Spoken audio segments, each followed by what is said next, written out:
This is a legal update about the new Senate Bill 1235, the new regulations on ammunition. This webinar has been produced by the California Rifle and Pistol Association, the National Rifle Association, and Gun Owners California. Forgive me, but you're getting a free webinar. You're going to have to bear with us while we put on a couple of advertisements. Let me first say I'm Chuck Michel, even though I'm under Emily Lay as the presenter on your screen. I'm the senior partner at Michel and Associates. We do a lot of work for.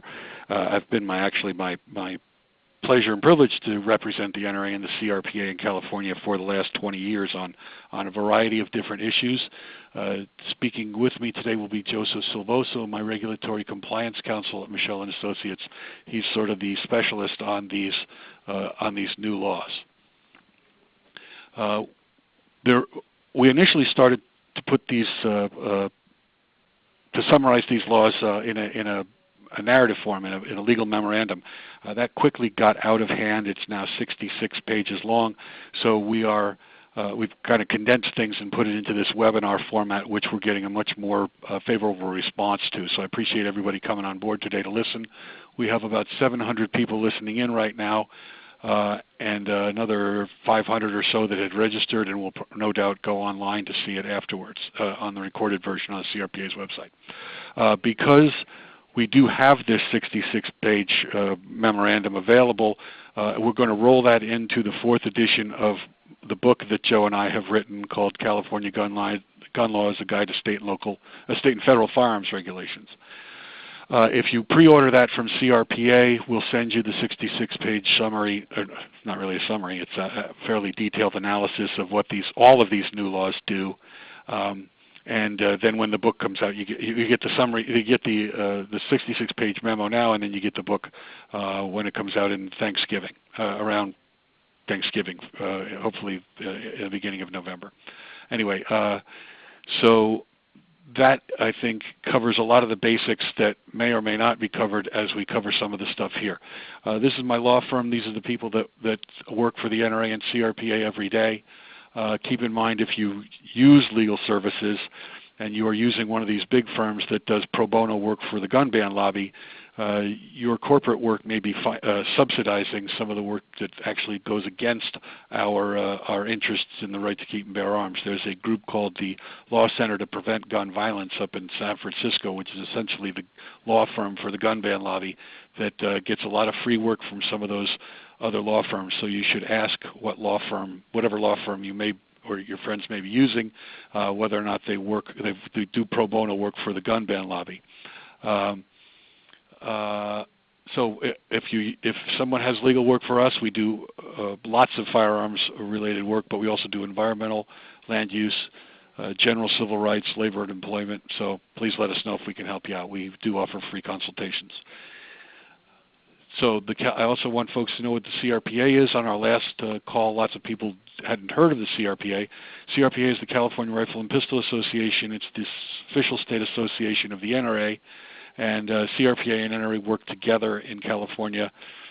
If you can only afford to join one, you should everybody should join the NRA first, but by joining both, you sort of leverage your money. It's sort of they're working together. They're more effective than either one of those groups would be individually. Both CRPA and NRA have lobbyists in Sacramento who, depending on how the deck is stacked against them up there, are more or less successful. Some of the things that have happened to us lately would have happened to us a long time ago were it not for the efforts of those folks, including, by the way, Sam Paredes of Gun Owners of California. He's up there as a full-time lobbyist too.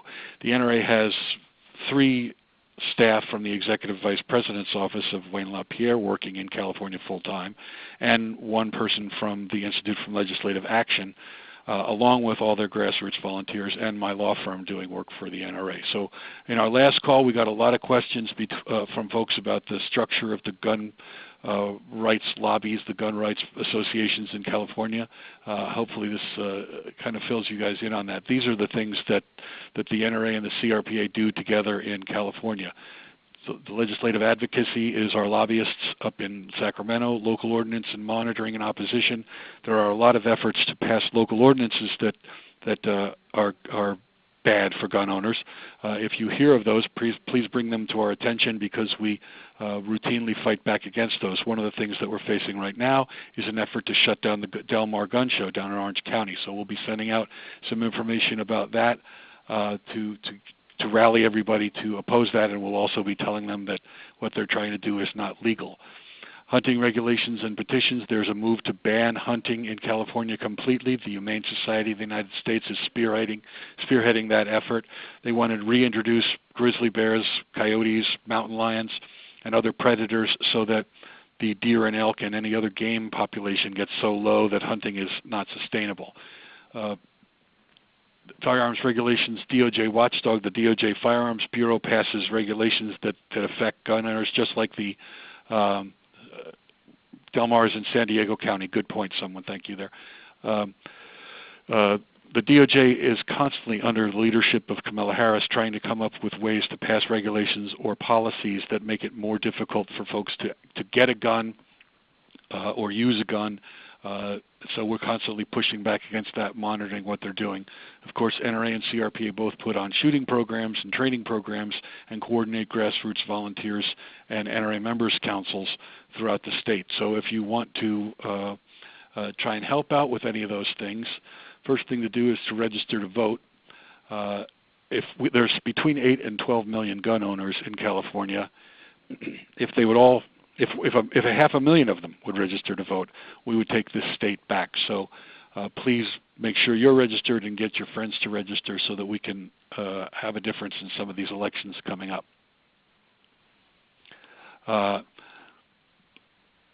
This is how to contact CRPA. You can volunteer at volunteer@crpa.org. You can contact them that way, or you can submit an article to the firing line at that email address. Again, you'll be able to watch this afterwards. It'll be recorded if you want to get these email addresses later.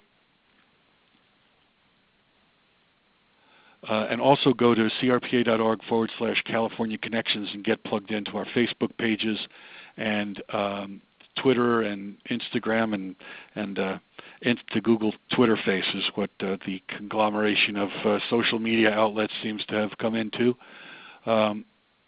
And you can also keep posted on all the things that are happening in Sacramento by signing up to either the CRPA alerts or the NRA Institute for Legislative Action alerts at their website. So crpa.org, sign up and stay informed, get postings on all the legislation that's pending.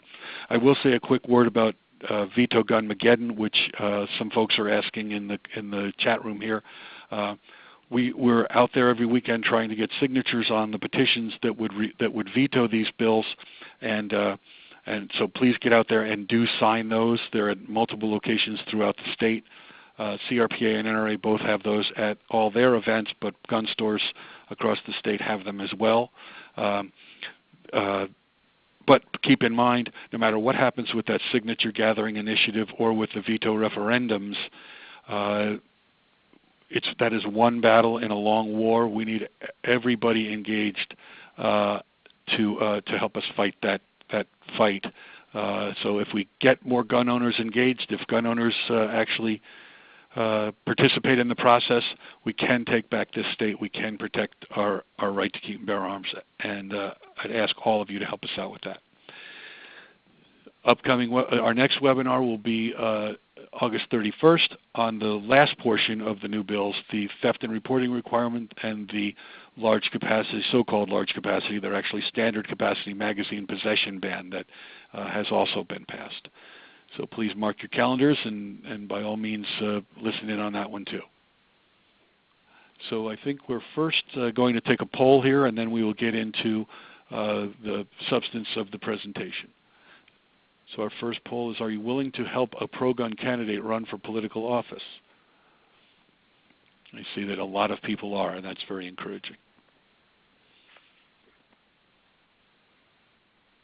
The best way to do that, again, is send your contact information to volunteer@crpa.org. We are working with the grassroots folks at NRA headquarters and also the NRA members councils to put volunteers to good use. We have lots of things that volunteers can do, plenty of different things with different interests. So you'll find something that you'll actually joy doing if you're willing. Here's poll question number 2.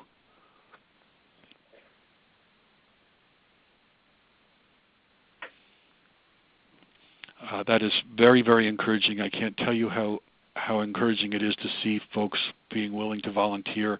NRA and CRPA have spent a lot of time trying to get gun owners engaged, and thanks, I think, in large part to social media and some of the new communications technologies, not the least of which is webinars, we're really getting the word out to a lot more people these days, and we're getting a lot more people engaged and interested. So please be part of that. We can use all the help we can get.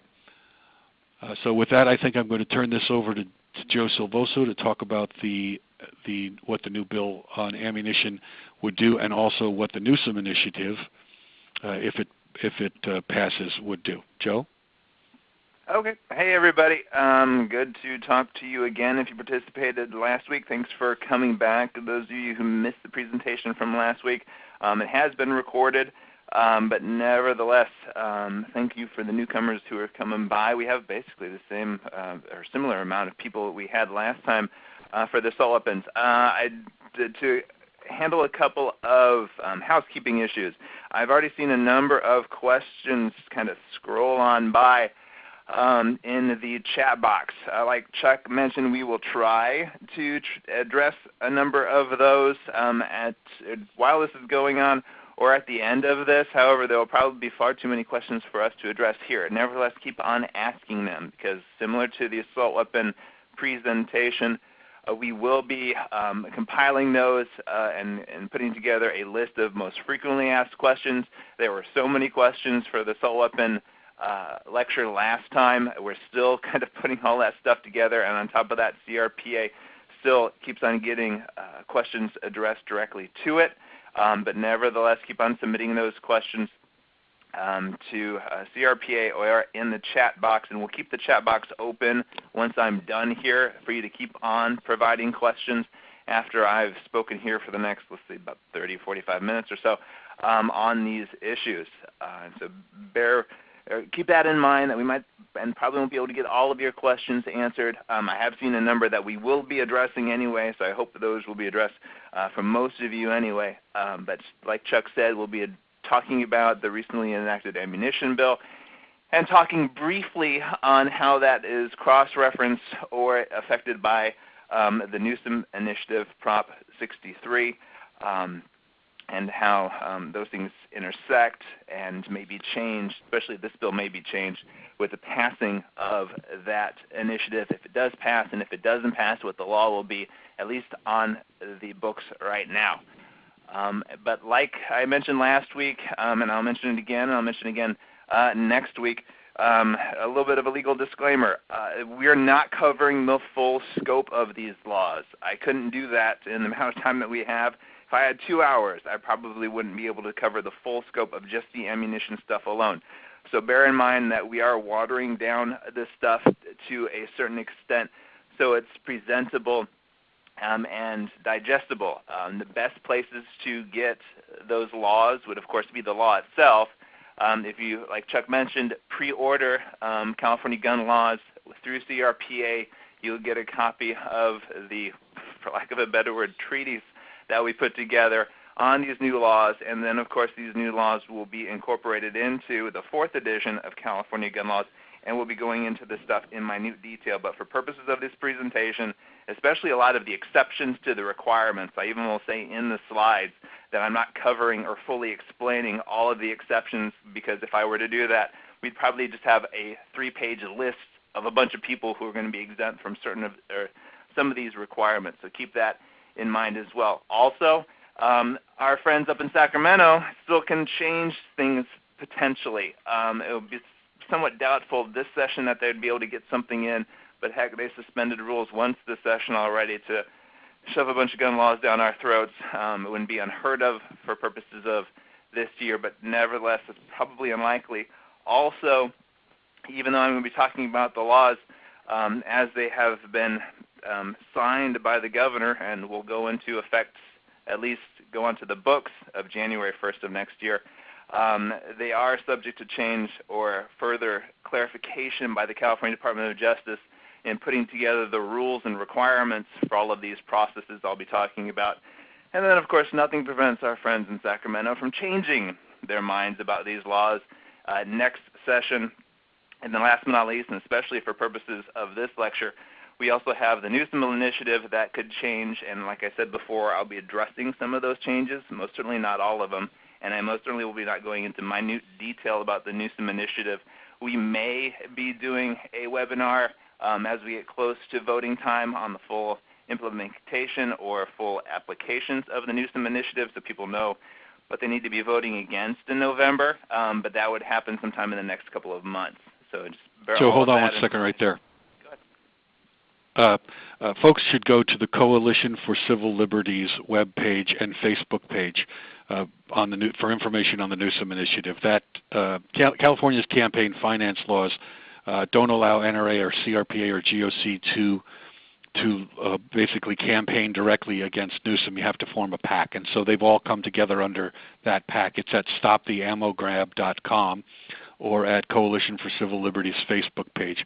You get a lot more information about what the Newsom Initiative would do and how you can push back against it. I also see that there are some people having issues with sound.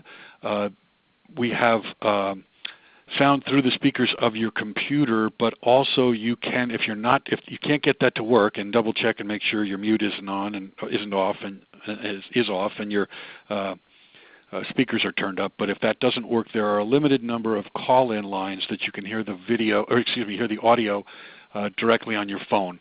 So, Ben, is that number posted here? No, but I will post it in the chat.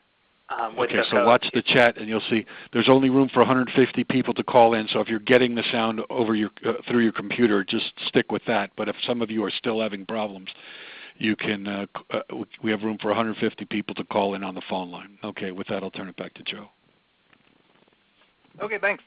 And I guess that about covers it for the legal disclaimers, and at least for the beginning part about Newsom until, oh wait, there's more. Senator De Leon was clever, in other words, devious, in how he finally put together SB 1235, and it's laid out on this slide. If the Newsom Initiative is enacted, sections 12, 15, and 16, and I'll discuss each one of those individually a bit later, will become effective. And the other sections of the bill, 1, 2, 3, 4, 5, 6, 7, 8, 9, 10, 11, 13, and 14, will not. So in other words, the vast majority of the bill that was passed will be California law if the Newsom Initiative is defeated. If it passes and is voted by the citizens of California in November into law, then only those sections 12, 15, and 16 will come into effect. And so, and don't worry about which sections those are. I'll be talking about those briefly here moving forward and what the requirements of each will be. But just keep that in mind, and I'll address those each as they come. Also, for purposes of this lecture, the ammunition bill is rather broad in scope. It adds and requires firearm dealers, and more specific, and probably better put, ammunition vendors to do a great number of things. Since the vast majority of people here, I'm assuming, are regular old California citizens and not employees or potential vendors, I'm not going to be going into specifics about those. I actually have already done that through AccuSport. AccuSport members were able to get a longer version of all of these lectures that included that information. So if you're an AccuSport member, you can go ahead and access that lecture specific to vendors. But for purposes of this lecture, I'm going to be touching more on the issues and concerns for the regular Californians and not getting into great detail with respect to the requirements of ammunition vendors in the state. And you'll notice in the top slide, and I do this pretty much for all the other slides, I'll reference if Newsom doesn't pass, what the law will be, and if Newsom passes, what the law will be. And so just keep that in mind in the top portion of the slide. But for purposes of these new laws, when I'm talking about ammunition, I'm talking about the definition that is appearing on the screen in front of you. Specifically, it's a complete cartridge. And so when we're talking about the restrictions on ammunition sales or the importation of ammunition or the requirement for face-to-face transfers of ammunition, I'm talking about the full cartridge. California law defines ammunition a couple of different ways, and one of those ways would include the components and even including the clips, magazines, and speed loaders. All of that would fall under ammunition for purposes, and pretty much only for the purposes, of prohibited persons in possession of ammunition. So I'm not really overly concerned about that here because this law doesn't address that. So when I'm talking about ammunition today, I'm talking about the specific definition that's appearing in front of you, and we're talking about a fully assembled cartridge. So components, and I saw some questions in the chat room relating to reloading and what's going to happen with the powder and the casings and the projectiles. All of that stuff, if it's not a complete cartridge, is not covered under the initiative. And so for purposes of doing the background check, if you're just buying primers, that in itself will not be considered quote-unquote ammunition for these laws and these restrictions I'm about ready to discuss. Also, the law adds a new violation. Under California law, it is illegal for you to purchase ammunition for somebody else when the transferor knows that or is caused to believe that the person purchasing the ammunition is doing it for somebody who's prohibited. So if a dealer or someone selling ammunition is selling it to somebody and they know that person purchasing the ammunition is doing so on behalf of a prohibited person, that would be illegal for them to sell the ammunition, much like your standard straw sale for firearms. That would apply in this instance as well. Vendor's licenses. For most intents and purposes, and I'll touch on some of these exceptions here in a second, but nevertheless, for most and almost all intents and purposes, in order to sell ammunition, you will need a vendor's license. And when I say vendor or ammunition vendor, that phrase and that term, it will be interchangeable for me while I'm talking about this lecture, and actually it's interchangeable within the code. And so when you're reading these laws for yourself, you'll see references to a vendor, and then you'll see references to ammunition vendor. Essentially, it's the same thing, and they define them the same way. The license does not extend, again, to the reloading requirement. It doesn't extend to the importation requirement. However, there will be restrictions on California residents importing ammunition they purchase outside of the state, and that'll be discussed later. And one of those requirements will be if you want to purchase that ammunition, it'll have to be sent to a vendor in order to have that ammunition transferred to you, barring a limited exception. The license to sell ammunition will be required on January 1st, 2018. And so like I mentioned once before, all of these laws will, in a sense, go on the books January 1st, 2017, basically January 1 next year. But they won't come into effect until later on. And so the requirement that you have a license to sell ammunition, that won't be a requirement until January 1st, 2018, partly because the people who want to and need to get the license will need a time to apply for and acquire that license prior to that requirement going live. And people will start be able to acquire and apply for the license as of July 1st, 2017. And of course, if you want to sell ammunition in the state of California, unless you fall under an exception to the license requirement, you're going to need to get that license prior to January 1st, 2018.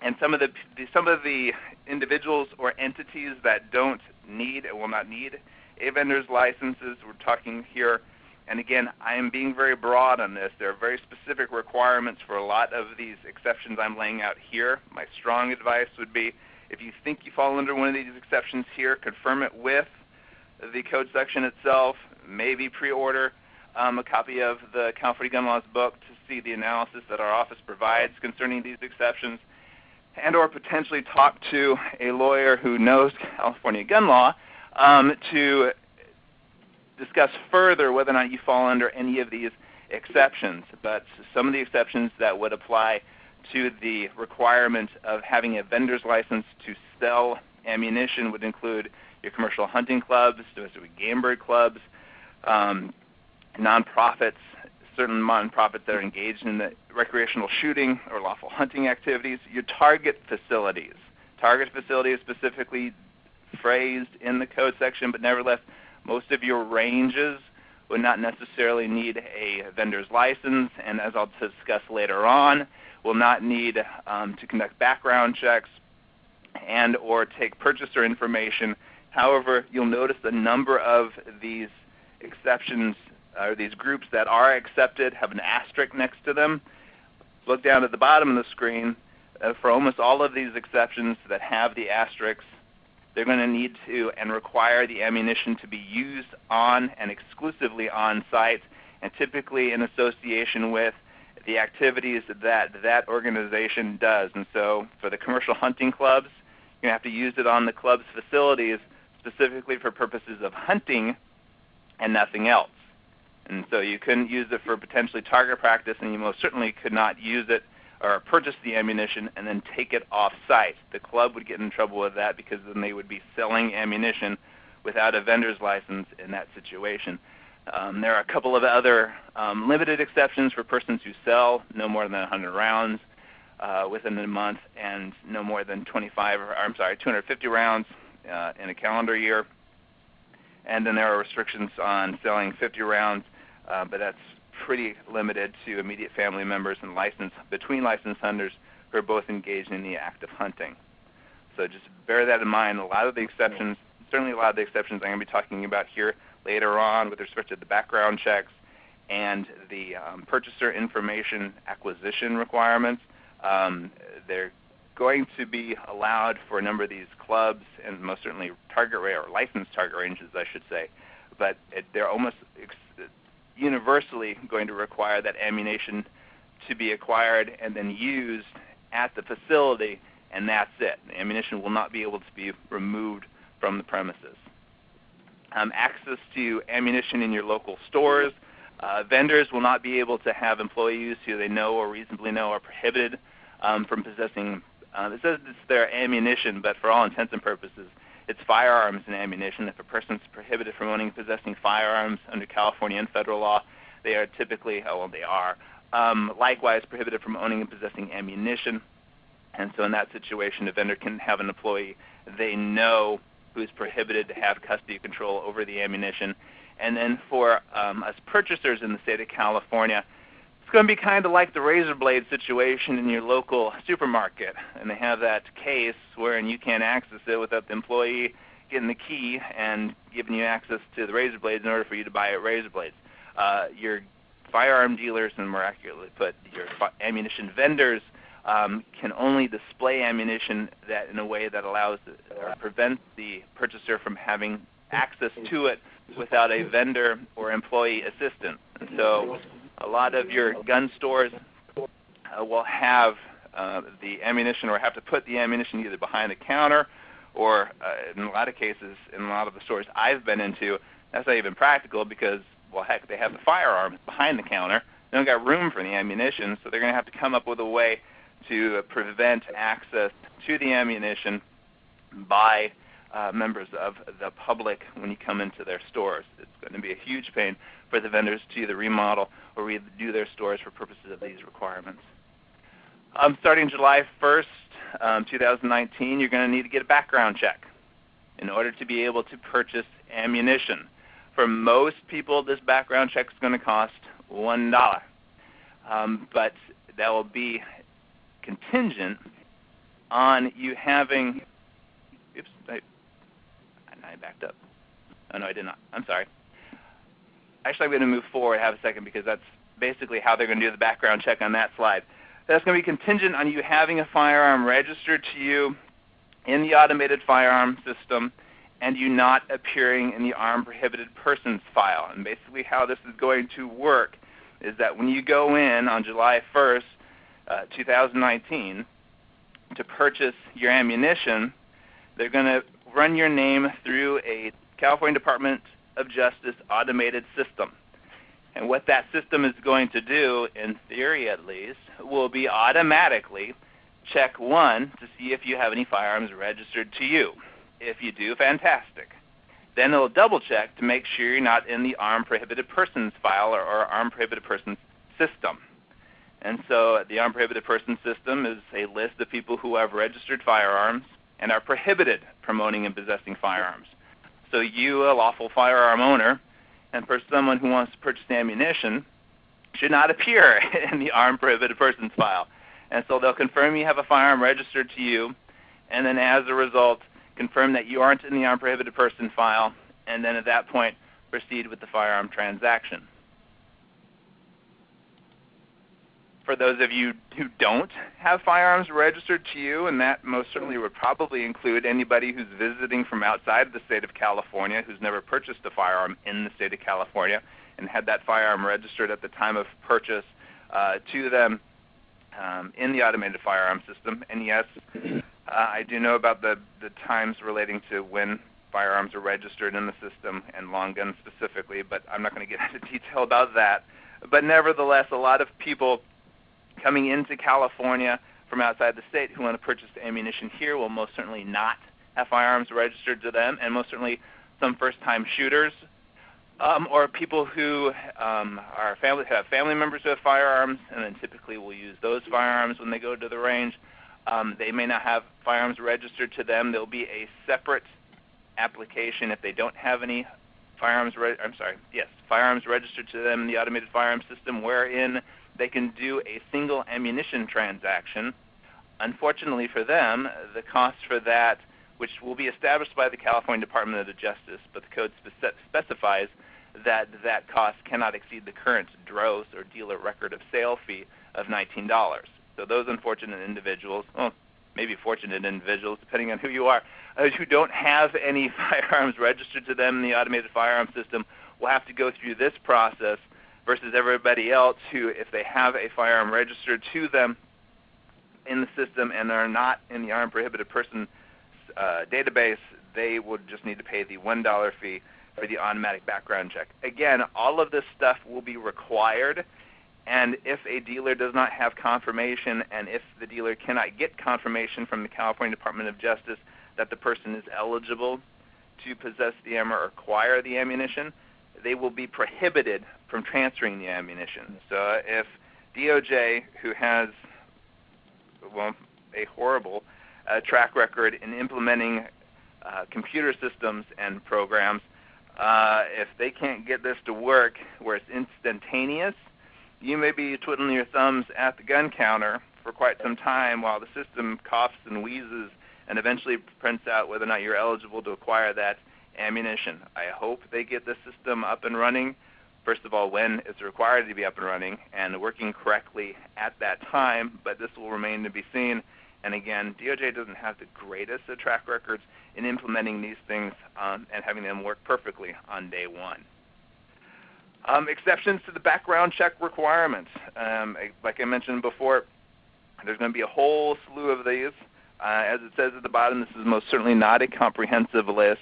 But as a summary, you still have your California licensed firearm dealers, wholesalers, and gunsmiths, those on the exempt list from FFLs, federal firearms licensed manufacturers or importers of firearms and ammunition, somebody who is an ammunition vendor themselves, CNR collectors with COEs, and I should clarify, CNR stands for Curio or Relic collectors, and I just said COEs, but it's written out there for you. Certificate of eligibility possessors, so if you have a CNR collector's license and a COE, you're going to be exempt from the background check requirement. Hunting and target facilities, as it says right there, and then the person on those facilities while engaged in those activities, specifically hunting and target shooting, and the ammunition is consumed on those facilities. A lot of the exceptions that I mentioned already concerning the sales or the vendor's license, and as it extends to those clubs and target facilities selling the ammunition to its members or the participants at the range, they're going to be exempt from pretty much all of these requirements. However, they're also going to require that the ammunition be acquired and used at that facility only. What happens with extra ammunition and all the other stuff kind of remains to be seen, but that ammunition is going to have to stay there and be used there. or the vendor is going to have themselves a substantial problem. In addition to the background check, you, the purchaser of ammunition, will need to provide the California Department of Justice a whole bunch of information through the vendor. Basically, we're assuming it's going to be very similar to the DROS process, the dealer record of sale process that you go through when purchasing firearms. But of course, this remains to be seen how they're going to put it together and implement it, because the regulations associated with this process have yet to be put together, and most certainly the computer system that all of this stuff is going to run through has yet to be probably written or even dreamed up yet up north in Sacramento. But nevertheless, on July 1st, 2019, all of the following information is going to need to be provided to the vendor, who will then electronically be providing that to the California Department of Justice. And for those of you who might have jumped in late, I see a couple of hands raised. I'm not going to be able to address those while we're doing this. Please feel free to add and put questions into the chat box. We will try to address some of those towards the end of this, and if not, like I said before, CRPA will be compiling those. We'll be putting a list of the most frequently asked ones together and providing those answers. I would hope would be in the next week or so, but like I mentioned before, the assault weapon one is taking us a long time to call through. So give us a couple of weeks, but we will try to address those questions as quickly as possible. But turning back to the purchaser information, like I said, that information is going to be electronically submitted to DOJ. The vendors are going to be prohibited from sharing that information with the exception of law enforcement. And DOJ will hold your information, much like they do for the automated firearm system. However, while the automated firearm system information sticks around for years and years and years, the ammunition purchaser information under the bill will last and stay with DOJ for 2 years. And again, for the exceptions, are a lot of the same people we talked about before for the purchaser information are there as well. You got your dealers, wholesalers, and gunsmiths, exempt list, federally licensed firearm manufacturers and importers, ammunition vendors. You've got the clubs I mentioned before in the target facilities and those who acquire the ammunition at those facilities. I did not touch before concerning the background check, but they most certainly will be exempt from that as well. But I'll mention them here too, is the representatives of law enforcement agency and properly identified sworn law enforcement officers. And so if they have proper identification, and for purposes of this requirement, I'm assuming that's going to just require them to have some type of law enforcement ID. They're going to be exempt from both the background check and the purchaser information. And like I said, I didn't mention it, and I probably should have, for the background check requirement for law enforcement officers or representatives of law enforcement agencies. When acquiring ammunition, their background check and purchaser information will not be required to be done or taken. Face-to-face transfers. There is no date, which is why I say presumably on the top of this slide that is to go into effect on July 1st, 2019. But I'm pretty sure that is going to be the solid date, because in order to complete a face-to-face transfer, or more accurately put, meet the face-to-face transfer requirement, a vendor will need to go through the background check and the personal information process. And like I mentioned before, those processes will not go into effect until July 1st, 2019. So presumably, this process will go into effect at the same time, because the vendor will not be able to comply with the background check and the personal information requirement until that date. So I'm pretty solid that that date for the face-to-face transfers is going to be July 1st, 2019. But nevertheless, that face-to-face transfer requirement is going to involve the sale, delivery, or transfer of ammunition is going to require it to be done face-to-face. And so ammunition acquired from out of state, i.e. over the internet, will need to, much like firearms, unfortunately, in the state of California, that's a federal requirement and a state one now, will need to be shipped to an ammunition vendor, and then that vendor will, much like your transfer of firearms nowadays, process the transfer for you. The vendor can charge you up to $10 for that. If you're having the ammunition shipped to the vendor, Make sure you pick that stuff up as soon as possible because the vendor's only required to keep it for up to 30 days. But nevertheless, if you're going to acquire ammunition from outside of the state and have it shipped to you, I know I prefer doing that in a lot of cases, just having it show up on my doorstep and or at the office. After July 1st, 2019, I'll have to have it shipped to a vendor, and then that vendor will then need to do the background check. I need to provide my personal information, probably pay that vendor a $10 fee in addition to what I paid for the ammunition in order for me to get and have that ammunition transferred to me.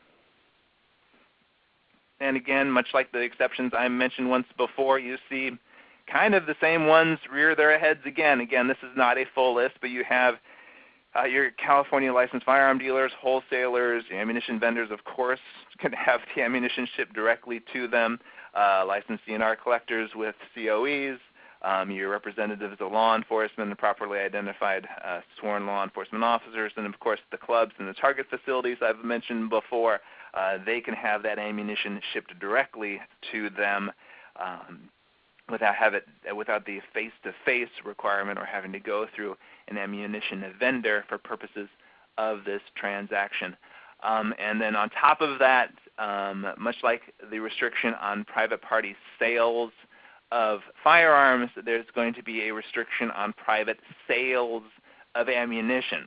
So when neither party has a vendor's license and two individuals want to sell ammunition between themselves, they'll need to take that ammunition down to a vendor, and the vendor will need to then process the ammunition sale for them. Of course, charge a fee with respect to that, and then go ahead and proceed through here. Keep in mind, and I've mentioned it a couple times before, when it comes to the vendor's license to sell ammunition and this private sales of ammunition, there's a reason why I'm emphasizing sales, because there is no restriction if two private individuals inside the state of California want to give each other ammunition unless the person receiving the ammunition is prohibited from owning and possessing it. And so in other words, if I wanted to give someone else ammunition, I may. The face-to-face requirements will still apply because that involves transfers in addition to sale. But the law has been very specific on when a vendor's license is required, and it's required for purposes of sales. And this private party transfer requirement is very specific as well. It says specifically that if two individuals want to sell each other ammunition, they'll need to take it to a vendor. There appears to be no restriction on the giving of ammunition under these laws with respect or with exception to the face-to-face requirement. So as long as I'm face-to-face with that person, I can still give them the ammunition in the state of California. But of course, I want to be sure, or at least know, or be reasonably aware that the person I'm giving that ammunition to is not prohibited from owning and possessing firearms and ammunition. So if I wanted to give ammunition to a friend of mine, if I wanted to give ammunition to my wife, I may do so without falling under these restrictions on the vendor license, the background check, the personal information, and the private party sales restrictions with no problems. Again, I will need to be face-to-face to do that, but that's about it for purposes of those transfers. And I think we got another poll. And so if you want to go ahead and chime in on that. Are you willing to volunteer to help pro-gun candidates run for political, probably supposed to be political office, but we'll call them a political officer for right now as well. Go ahead and pull those up. And we had a lot of volunteers out there. That's awesome because time is a very valuable thing, and you're putting it most certainly towards a good cause for a pro-gun candidate. Again, I see a number of hands raised. Again, please put those questions in the chat box. I'm not going to be able to address the raised hands for purposes of this, and again, we'll try to address those towards the end here as well as we can. And I think there's another poll question. Which method do you prefer to use when contributing to a pro-Second Amendment group? You got online, mail, speak to the person on the phone or other method. Please choose one of those.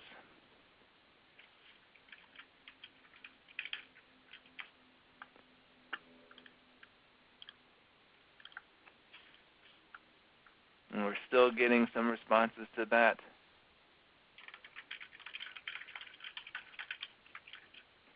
There's a question, does the maximum of 50 apply for giving ammunition? No, it's sales specific. And so be very mindful of that. Of course, you're going to have to be looking that person in the eye, do the face-to-face giving, but it's specific to sales. And the giving is not covered under that requirement. Again, sales is used repeatedly and specifically in the code. Moving on.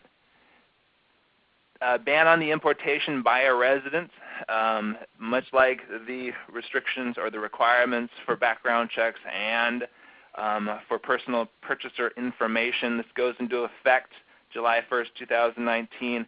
It's going to prohibit residents of the state of California from going outside of the state, purchasing ammunition, and then bringing it back in with them. It does not prevent you from purchasing ammunition in the state, taking it out of the state, and then bringing it back in. Although if you were to go about that process, I'd probably suggest you carry that receipt with you just to make sure you don't have any problems with law enforcement. If they were to pull you over on the Arizona-California border and they find a bunch of ammunition in your car, you can say, well, heck, I have purchased this here. Here's my receipt. I didn't get a chance to shoot it at the range because, I don't know, my dog got sick and I had to go home. But nevertheless, you can't purchase ammunition outside the state of California without sending it into that vendor I mentioned before, and that vendor would then run the background check and get your personal information before supplying you the ammunition. And as the slide says, it does not apply to non-California residents. So you have people from other states who live there and want to visit you and go shooting. If they were to purchase ammunition outside the state of California, they most certainly would be able to do so, and then bring that ammunition with them into the state and then use that ammunition to their heart's content and not be subject to this restriction. However, if they then ran out of ammunition and wanted to purchase more in the great state of California, then at that point they will be most certainly subject to the background check and their information, and they'll probably say snide comments to you about how awful California gun laws are in the process of doing that. Nevertheless, there's all of that. Again, exceptions to the import ban. Some of the exceptions I mentioned before rear their heads yet again. The one at the bottom is rather interesting, and again, it's very more specific than what I've watered down here, but nevertheless, licensed hunter and competitive shooters who purchase ammunition outside the state of California can bring it back, but they're pretty much limited to less than 50 rounds, and it needs to be the firearm they used for either their competitive shooting event or their hunting. And so if you go out of state to do some waterfowl shooting and you don't use up all the ammunition you purchased outside the state, and then you have some shotgun shells still left with you, you may bring those back into the state, but you don't want to exceed 50 rounds. And again, these exceptions are very specific. I would strongly advise you to confirm that you meet all of the requirements for that exception before availing yourself of that exception, but nevertheless, keep that exception in mind. You licensed hunters and competitive shooters who want to purchase the ammunition outside the great state of California. And so all of these things I've been talking about before, and they don't nearly have as much, if Newsom passes, references as I remembered them doing, but nevertheless, all of that stuff I talked about before had to do if the Newsom Initiative, Prop 63, does not pass. What they did with this bill was, and I mentioned it already, say, okay, all of that stuff before becomes California law and will be California law as of January 1st, 2017. However, if the Newsom Initiative passes, only certain sections of that law that passed in California, up in Sacramento, will come into effect, and the rest of what I mentioned before will not apply because the Newsom Initiative, or Prop 63, covers a lot of that stuff, and of course does a whole bunch of other things beyond just the ammo stuff. But since we're just talking about ammo here, I'm going to touch upon some of the ammunition requirements in the Newsom Initiative, and one of them being is that when you're going to purchase that ammunition and you need to provide your personal information, as I highlight there, it's not necessarily a computer system that you need to avail yourself of, because the vendor is going to need to take your information on a form and then no doubt submitting that information through the computer to DOJ. But for purposes of this, there's going to be a form in addition to the computer information that needs to be acquired, and of course you're going to need to sign off on that in order to be able to purchase the ammunition if the Newsom Initiative applies. Like I also mentioned before when I was talking about the bill, the information that you provide to DOJ will only be held for DOJ for 2 years under the bill. However, if Newsom passes, the time that DOJ will be able to keep the information concerning your purchase of the ammunition will be indefinite under those sections that will apply after or if the Newsom Initiative gets through. And then on top of that, I mentioned before, if Newsom doesn't pass, the bill reads that the vendor will only be able to provide that information to law enforcement. However, if Newsom passes, the law will be different, and the vendor cannot sell, disclose, or share the information without your written consent. And so if they were able to give your written consent, they may be able to use your information for purposes of advertising or providing that information to their, list of people they send out their monthly alerts to and things like that. But nevertheless, they can have you waive the confidentiality of that information and then use it later on. Also, there are a couple of exceptions for purposes of the Newsom Initiative passing by way of background checks. Again, if you have a firearm in the automated firearm system and you're not prohibited, that'll be one way for them to do a background check. On top of that, you'll be able to meet the background check requirement with a certificate of eligibility, the single ammunition per transaction, and then at the time you purchase a firearm, that background check would apply to you for purposes of the ammunition background check. Those under Newsom would be additional ways for them to conduct a background check on you for purposes of that requirement. And in addition, those not subject to the background check requirements, again, somewhat the same. You get your vendors, which include California licensed firearm dealers, wholesalers, gunsmiths, centralized list exempt. However, at the bottom of that, it's slightly different for sworn members of law enforcement, because in order to be exempt from the background check requirement, if Newsom passes for law enforcement, they're going to need to get a letter from the head of their agency confirming that they're able to acquire that ammunition and provide that to the vendor at the time of purchase. As I mentioned before, under the bill itself, the sworn member of law enforcement just has to show proper identification, and that is not specified in that law. But presumably that would just be able to show law enforcement ID, and you're done. However, if Newsom passes, our friends in law enforcement who want to purchase ammunition and not be subject to this background check requirement will need to show way more than what's required under the current law if Newsom passes, and it's those requirements listed at the bottom of the slide. And again, if Newsom passes, you're still going to need to go through the electronically background check system. Again, that's through the automated firearm system, confirming that you are eligible and not in the armed prohibited person database, a person who doesn't have a firearm registered to them, and of course doesn't have one of those other exceptions I mentioned before, like a COE, or is purchasing ammunition at the same time of their firearm.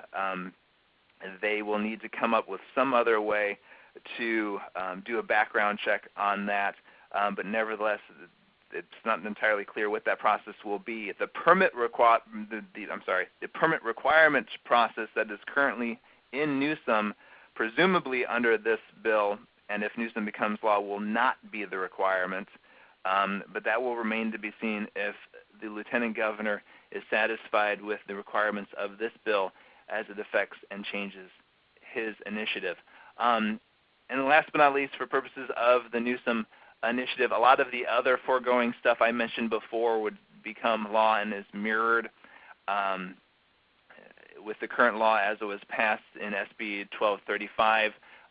There are still restrictions and requirements on importing ammunition by residents, access to ammunition by customers, face-to-face transactions. A number of the exceptions I mentioned before, and especially those for hunting clubs, would not apply if Newsom passes. There's a target range exception, but beyond that, a lot of the more broad exceptions that are currently in the bill would go away because Newsom has a lot fewer exceptions to a number of those requirements and restrictions. And so if Newsom were to pass, a number of those exceptions I mentioned before would not be present, and you wouldn't be able to, and you as a member of some of those clubs and those clubs themselves wouldn't be able to avail themselves of those exceptions in acquiring ammunition. Licensed firearm dealers in the state of California will actually be automatically considered vendors under Newsom, but nevertheless, vendors of ammunition would be required to submit to a mandatory theft loss reporting. So if a ammunition vendor under Newsom lost one round of ammunition out of a box, they would be required to report that to local law enforcement within a limited period of time. Again, that would be the requirement if Newsom's initiative does pass. What are we hearing? What's going on? Like I said before, these are subject to change. Again, if Newsom passes, there are going to be slight modifications to what I've said before. And again, the California Department of Justice still will need to implement regulations relating to a lot of these requirements concerning the background checks and the vendor's licensing and the personal information gathering. And so we're not all the way done yet. And as I alluded to, as I was summing up the Newsom stuff, the law, the Senate Bill 1238 that I just mentioned before, changes the Newsom Initiative if the Newsom Initiative passes. And no one knows, as far as I'm aware, how the Lieutenant Governor feels about that. And so there may very well be a conflict between the Lieutenant Governor and either California Department of Justice, or as it's been playing out in the media, between Lieutenant Governor and Senator De Leon on whose law is going to trump, oddly enough, at the time of election. But nevertheless, which law will take priority, Newsom's initiative or the initiative as it's changed by Senator De Leon's bill. And we don't necessarily know how that's going to play out with the courts, or whether or not Newsom will choose to challenge that. And so there's that potential as well. Last but not least, and to talk about when these things go into effect, again, the law will go on the books one way or another on January 1st, 2017. And the question is going to be, if the Newsom Initiative passes, there's only going to be a limited number of sections from that bill that becomes law on January 1st, 2017, or if Newsom's initiative fails, the vast majority of this conversation will go into and on the books January 1st, 2017. However, we will start seeing the rollout of these requirements in the upcoming years, because as it says right there, vendors can start applying for, and DOJ is required to start issuing license as of July 1st, 2017. If you're going to be a vendor selling ammunition, you're going to need to have that license by January 1st, 2018. And then when we're talking about the background check requirements, the personal information requirement, and the importation of the ammunition by a resident restriction, all of that stuff will go into effect, will be required or restricted on July 1st, 2019. And so there's still some time before all of this stuff starts slapping us upside the head, but there's that kind of coming down the pipes. And again, given the amount of time that they have in order to implement this stuff, it doesn't prevent the legislature from changing and doing whatever other shenanigans they want to do up in Sacramento in the meantime to potentially change or modify these requirements and these restrictions. Last but not least, you can find the, I'm sorry if I said 1238 before, 1235, at the legislative website, but that's about it. And I hear rumbling in the background, so I assume Chuck's back. Yeah, Joe, there's a couple of frequently asked questions that keep popping up here. Let me give you a second to think about the retired law enforcement officer and how he will or she will be affected, and about rimfire. In the meantime, I want to answer a couple other questions. Lawsuits.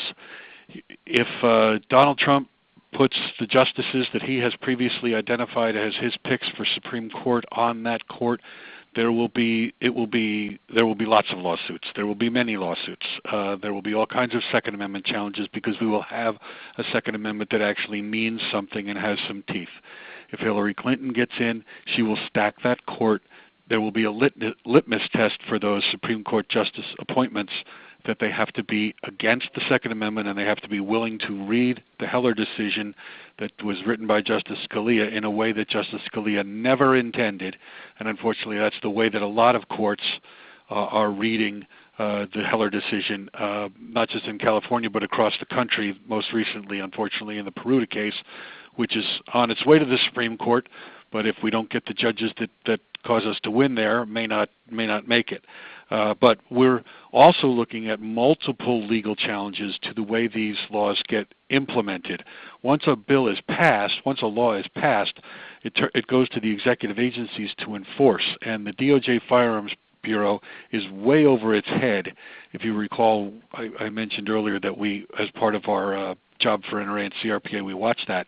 They're way over their head. Their databases now have something like 40% error rates in the criminal records databases, in the registered firearms databases. I just simply, honestly, don't think they're going to be up to the task of putting together this type of an ammunition database. But if they do, it will be, basically a database that gives you, gives the government information on the calibers of firearms that you possess. Not that they're limiting your purchase to a certain type of caliber at this point, but that's what's in the information that'll be in that database. I do want people to know, folks are asking about importing ammunition.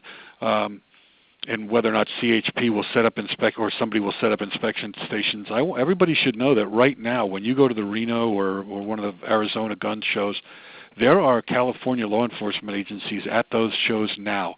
They look for cars in the parking lot with California plates.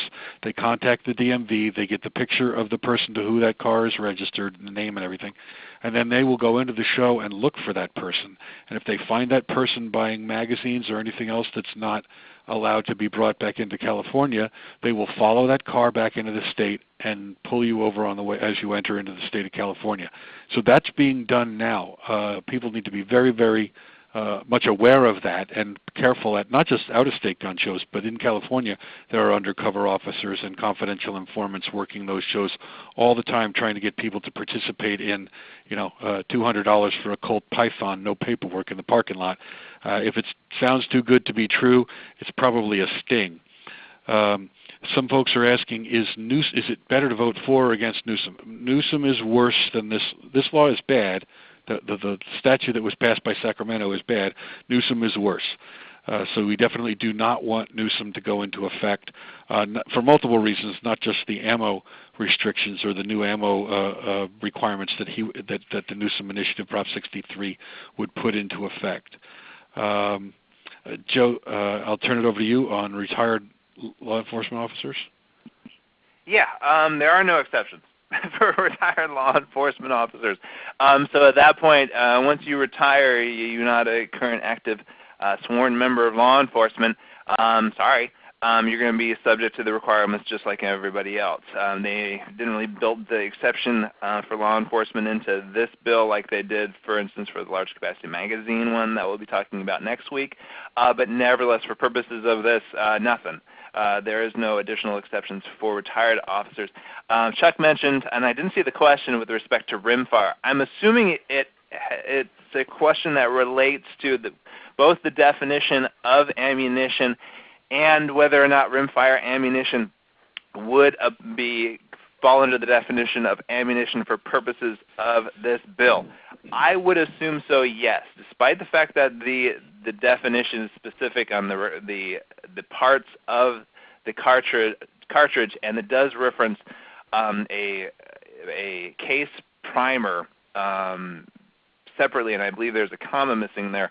But nevertheless, I would assume that rimfire would fall under this restriction as well, because I've never heard, and I haven't in the context of these bills, heard of any, and I jump back, any restrictions or any limitations on that as it comes to rimfire. People asking about reloading. Again, these bills have to do specifically with the sales, importation for California residents, and then the face-to-face transfer requirements of ammunition. The components themselves do not fall under that definition of ammunition that I just mentioned, nor does the sales of the individual components. And again, so projectiles, powder, cases would not fall under the restrictions for purposes of this. And then if you go about the process and you do enjoy reloading your ammunition, at least not yet, none of these restrictions would apply to it. There are additional other restrictions on, of course, can't be making your tracer ammunition in California, and you got to be very careful about the amounts of powder that you possess and what quantities you possess them in. But for purposes of today's lecture and the discussions here today, for most intents purposes, unless, again, you're selling, you're giving, or you're reloading sometimes outside of the state and bringing it into California, which is actually an interesting question, but nevertheless, that all would be subject to this stuff, but for most intents and purposes, the reloading is not going to fall under this stuff for today. Okay, so there's lots of questions still strolling by. We're going to leave that rolling for a while so you guys can get those in. We can't answer them all right now, but I think we've gotten most of the frequently asked ones. I really want to thank everybody for joining the webinar, participating, and for bearing with us as we got through all that stuff up front. We've got a lot of people who ask us what the CRPA and the NRA and the Gun Owners of California do, and on the last webinar. So we're learning. This is all this is only the second webinar. We're refining it as we go, and the next one we'll try and make it even more concise and answer and anticipate and answer the questions that you guys have been posing. So I really appreciate everybody participating, and we'll see you at the next one. Okay, and one last thing, those guys with questions after this is all over, you have the website there, contact@crpa.org. So for additional questions or questions as they go back to the follow-up and stuff, please address those questions to contact@crpa.org. The email address is there. Our office is getting a lot of questions still concerning a lot of this stuff. Unfortunately, we can't address all of those, but we'll try to, through the CRPA, put those frequently asked ones together. And again, additional questions, of course, pre-ordering the book, or they will be in the 4th edition of the book itself, in addition to the stuff we talked about last week. And of course, next week's lecture, which is same bat time, same bat channel, at least tentatively so, Wednesday at noon for the loaning, the theft loss reporting, and large capacity magazine ban. And given the response that we're getting to these webinars, I just want to say again, if you have suggestions for webinars, we'll be happy to put them together. This is a great way to communicate with gun owners, get them engaged, get them informed, and NRA and CRPA and GOC are happy to provide this service. There may be some time where it takes up so much time to put these together that we have to start charging something for them, but for now at least, they're free. So thank you everybody for joining us, and do what you can to support those associations that are out there trying to fight for your right to keep and bear arms. And we'll keep up the good fight, and your involvement makes those groups stronger. We cannot match Bloomberg's money. He made more in the last year than the NRA has made in donations since it was formed. Put that in perspective. But with grassroots involvement, with millions of gun owners in California engaged and letting their voices be heard, we will